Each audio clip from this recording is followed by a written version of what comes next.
So masama pa sa kanila pag nasusugpo po ang opyo para dito sa mga Amerikano, sa mga puti at sa kanilang mga institutions like the United States Institute for Peace. And don't make any mistake that the American powers are not doing the same thing to their people. They are committing the same crime against their own people. Yung opium, yung fentanyl addiction sa Amerika na daan-libo po ang namamatay taon-taon. Eh sino ang pumapayag po dyan? The American authorities. Kunwari nilalabanan nila but they really accept it. Otherwise, madali pong sugpuin yan. Tulad ng ginagawa ng Afghanistan dun sa pagsugpo ng cultivation ng opium. You have the power, you have the gun, you have the power of the gun in the police and the military to stop. You have the power of government to stop the abuse of drugs. Dito tayo sa drug war and yung nag-post po nito, I don't remember who posted this but it's a reminder. This is news from 2017, October 16, 2017 from a foreign news source. This is the South China Morning Post na ulat, 9 out of 10 Filipinos support Duterte's drugs war. And the survey was made by Pulse Asia, one of the 2 or 3 credible survey groups, no?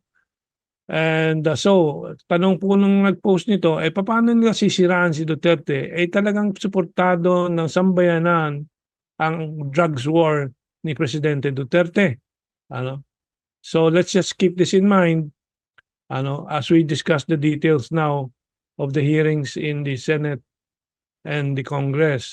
Taliban, konektado po doon sa issue ng droga. Yung Taliban po, 95% nabura na po ang opium production sa Afghanistan.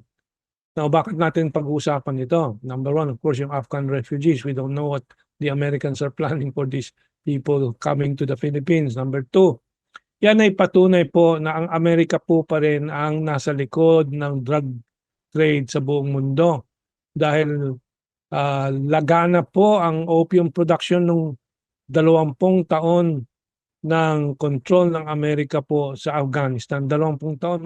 This is what I've been saying, that the Americans are the ones operating behind, not only the Americans but the Western powers. This is news na ilagay ko November 5, 2023.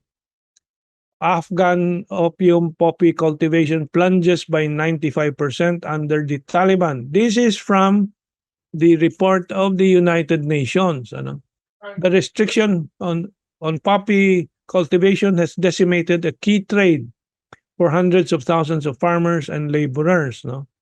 So, yung Al Jazeera report parang minamasama pa. Na ito ay nasira daw ang trade ng hundreds of thousands of farmers and laborers. Hindi naman nila maisip na meron bang ibang mga hanap buhay na ginagawa na hinihahanda ang Taliban para sa mga farmers na to. That is why the Taliban have so many economic projects with China ngayon. I don't know if we have time to access some of the projects sa ating mga reports from the past. But billion-billion po ang mga proyekto po ang ginagawa ng China with the Taliban in Afghanistan ngayon. Lalo-lalo na ang susunod, makikita po natin from USIP, United States Institute of Peace. Peace ang pangalan pero ito po ay promotor ng gera. United States Institute for Peace is also active in the Philippines and sa Mindanao po. Sila din po may kamay po doon sa SAF 44 killing kasi sila ay supporter po ni Laging Deles, yung mga negotiator po. So, Taliban successful opium ban is bad for Afghans and the world. A successful opium ban, bad for Afghanistan and bad for the world. Anong klaseng logic nitong William Byrd na to? Of course, from the United States Institute of Peace, black is white, white is black. Kabaliktaran po ang kanilang perspektibo kung ano mabuti sa taong bayan ng Afghanistan o ng anumang bansa at sa mundo kaysa yung kanilang gusto, which is to promote drugs. Sabi niya, the ban is not a counter-narcotics victory and will have negative economic and humanitarian consequences potentially leading to a refugee crisis. Ayan.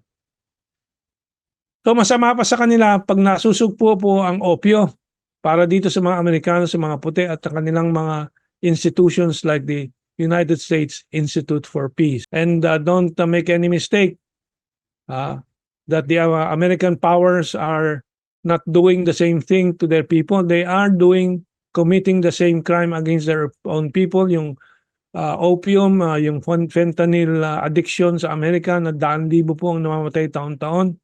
Eh sino ang pumapayag po dyan? The American authorities. Kunwari nilalabanan nila but they really accept it. Otherwise, madali pong sugpuin yan. Tulad ng ginagawa ng Afghanistan dun sa pagsugpo ng cultivation ng opium. You have the power, you have the gun, you have the power of the gun in the police and the military to stop, you have the power of government to stop the abuse of drugs.